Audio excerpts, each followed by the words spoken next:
Ministro, buenas noches, bienvenido al programa, gracias por estar con nosotros. Hola José, buenas noches, gracias por la llamada. No, ministro, estamos preocupados, ¿no es cierto? Yo aquí he venido hablando de este tema, no hoy, no ayer que salió la señora Garrido Leca de prisión, sino desde hace ya buen tiempo. He mostrado mi preocupación. ¿Qué se está haciendo desde la cartera de defensa? ¿Qué se proyecta hacer frente a esta decisión para tranquilizar a la ciudadanía cuando se ve la salida de tanto terrorista de prisión y lo que puede estar sucediendo en el Brain? ¿Qué medidas se está adoptando, ministro? Bueno, mire, primero, José, estamos, como usted dice, desde el Ministerio de Defensa a cargo de la zona del Brain que está en estado de emergencia, que son 46 distritos. Algunos de esos distritos pensábamos que eran 8 o 10, creo que lo son, pero vamos a definir un número menor.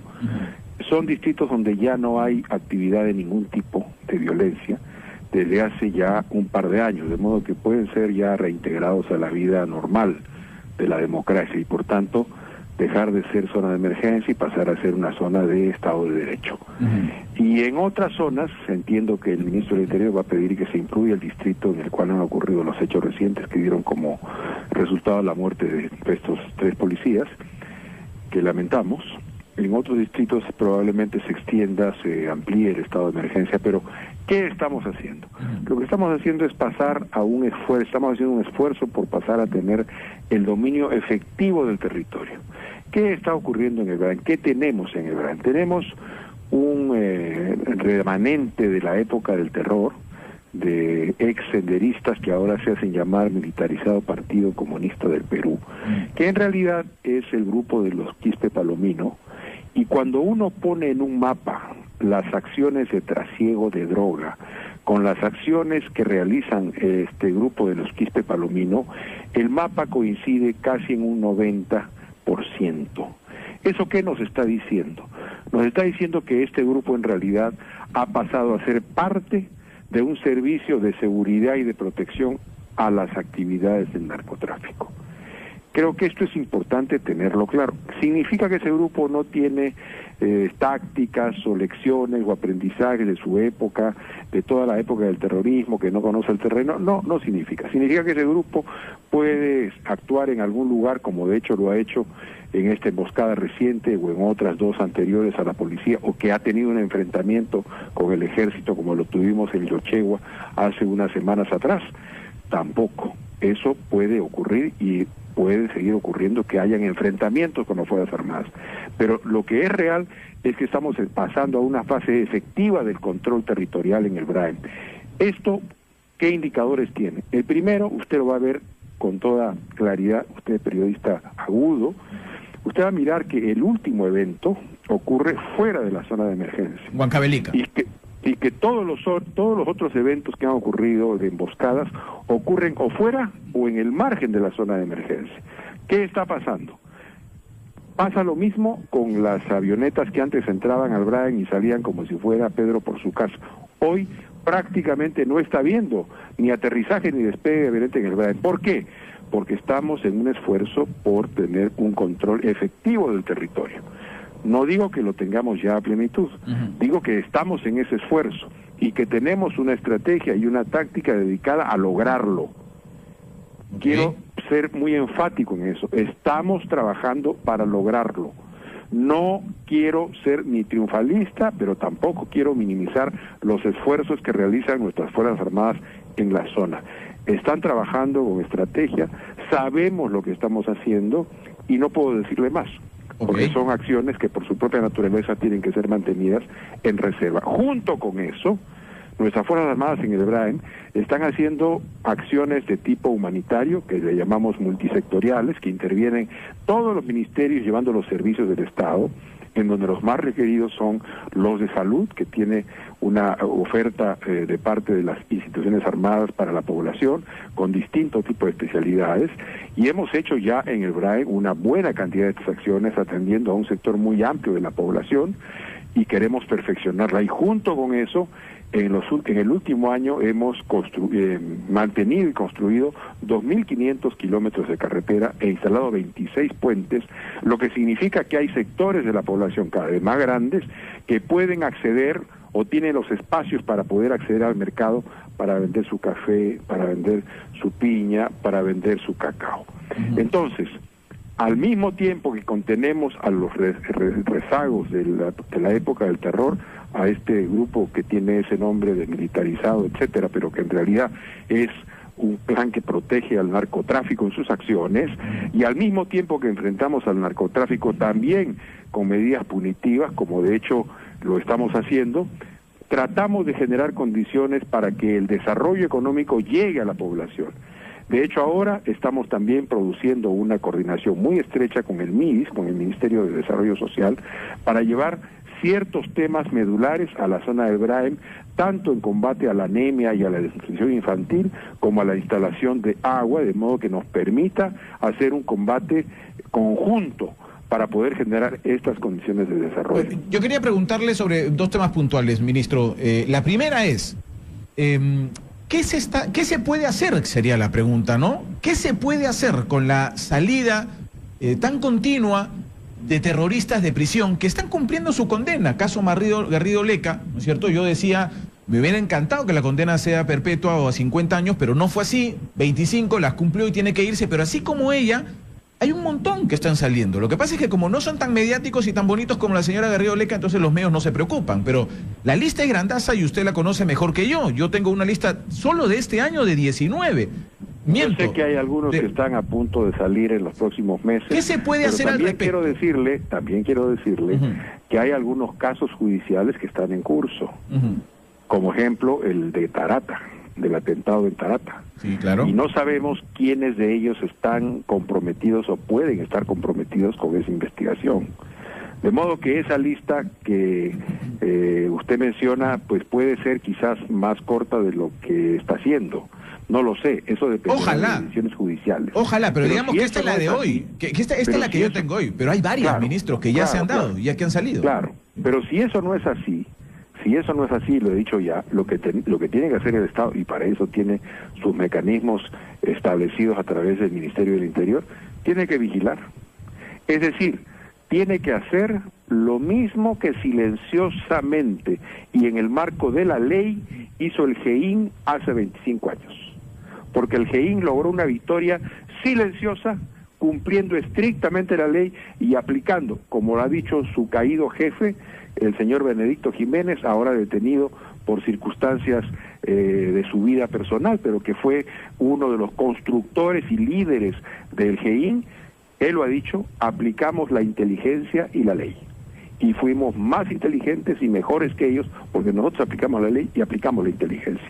Entonces, el Estado peruano tiene policías como los del GEIN, tiene personas que ahora además han sido nombrados héroes de la democracia, y los tiene como los tuvo entonces silenciosamente.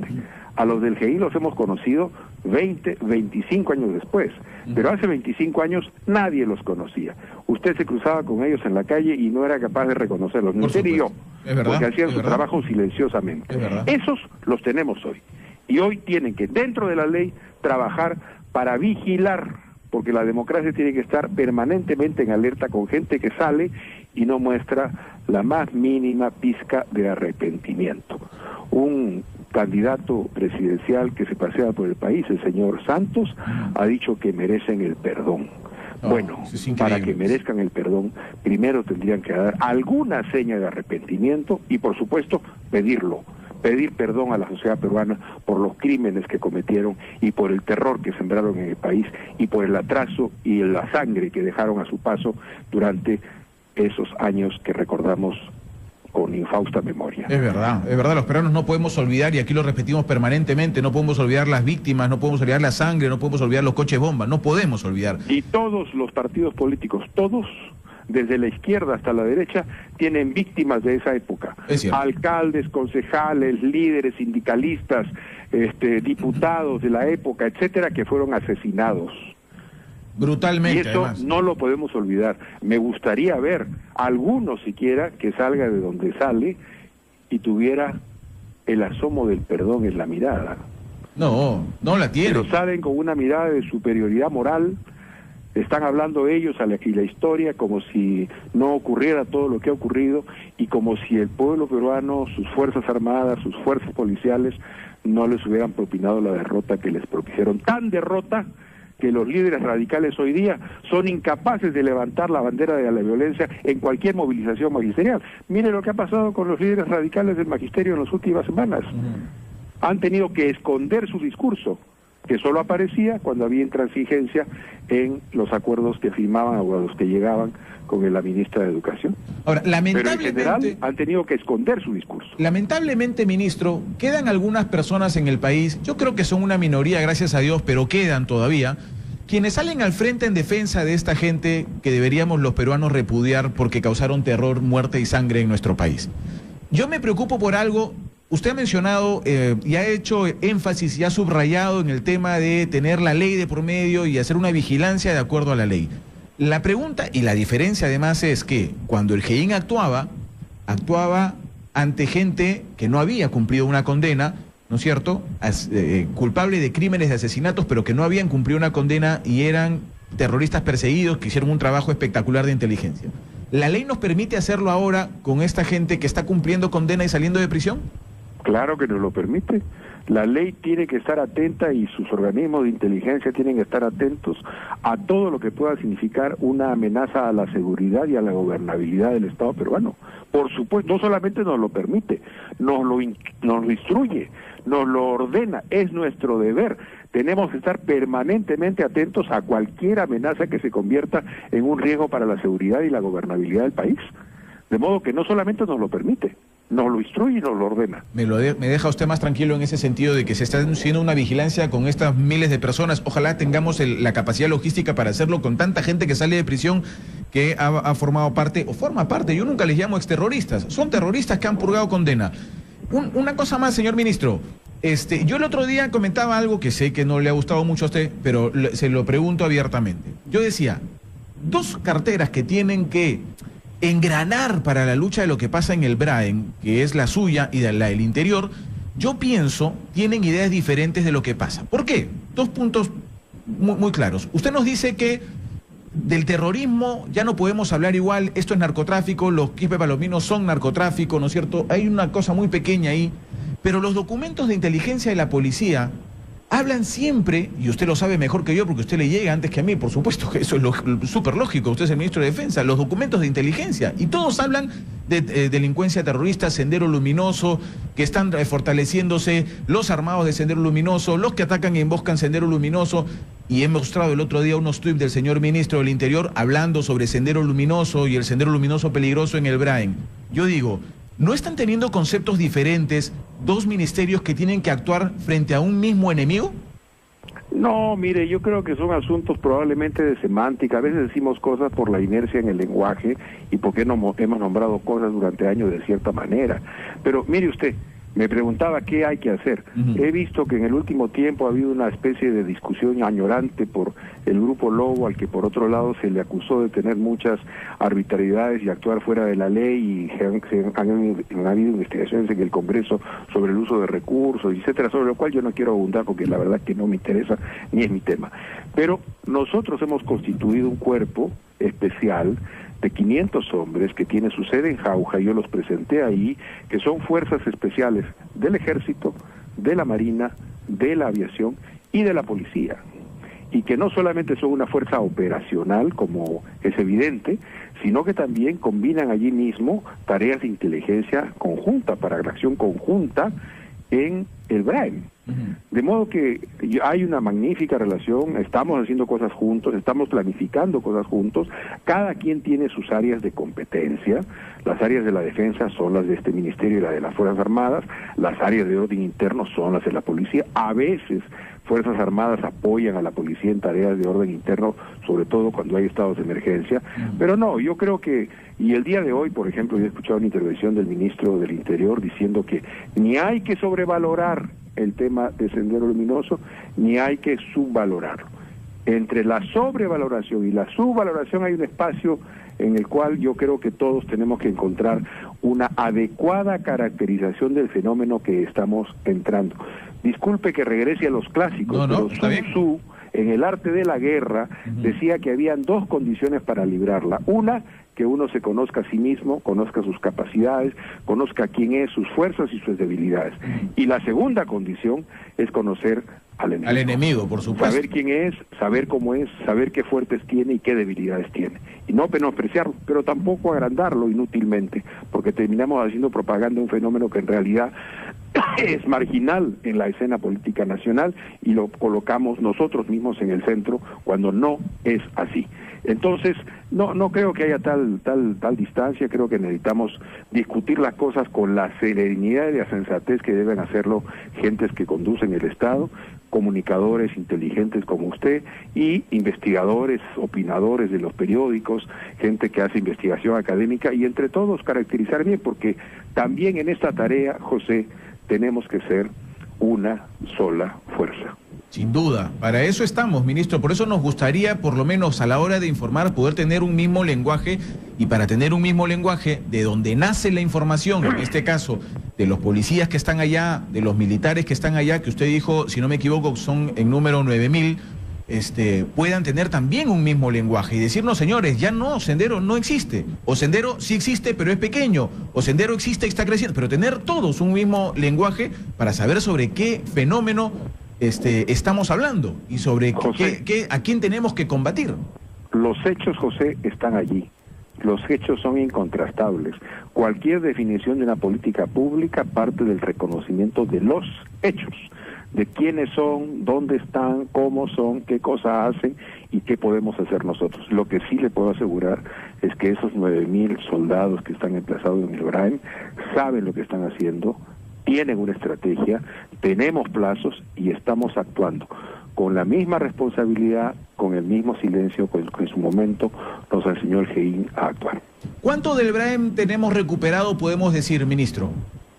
Mire, en este momento estamos discutiendo con las instancias pertinentes, pero por lo menos en la próxima declaratoria de emergencia nosotros estamos tratando de colocar 4 o 5 distritos que regresen a la vida normal. Podrían ser algunos más, pero queremos actuar con prudencia y con cautela, estar seguros de que es así y producir ese desplazamiento del estado de emergencia al estado de derecho. Y si hablamos, de repente es un poco complicada la pregunta, pero si hablamos porcentualmente, podemos decir que tenemos más del 50% del Braem en manos de la justicia. Yo no quisiera afirmar porcentajes porque dar cifras en una situación de este tipo siempre es una cosa un poco complicada.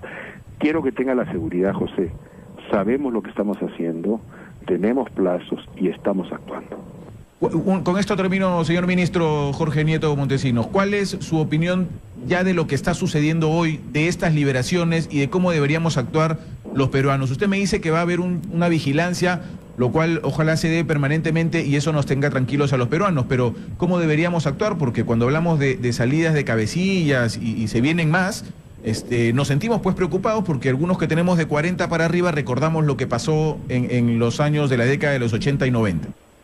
Mire, hay un aspecto que tiene que ver con la tarea pues de vigilancia, de orden interno, que tiene que hacerse, como le he dicho permanentemente, y debe hacerse y se hará. Hay otra parte que es una parte política y que nos corresponde a todos, a políticos, a autoridades, a ciudadanos, a comunicadores, a todos. Tenemos que afirmar y defender la democracia como una forma de vida, como una forma institucional. Tenemos que crear las condiciones de desarrollo económico para todos.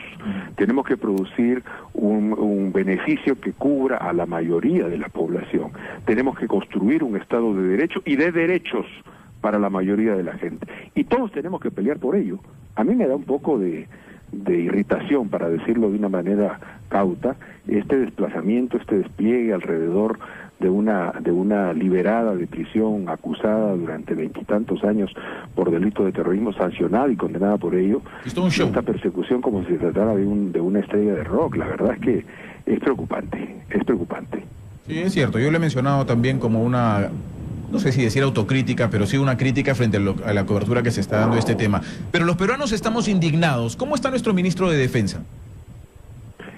Trabajando para la seguridad y para la defensa.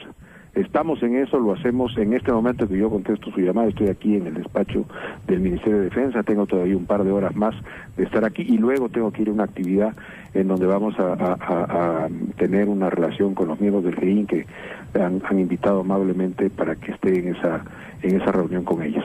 Pero trabajando, me encuentra trabajando, José. Muy bien, mire, y espero que molesto como todos los peruanos por estas salidas. Pues con un sentimiento desagradable, y además desagradable también esta especie de seguimiento, focalización, en fin.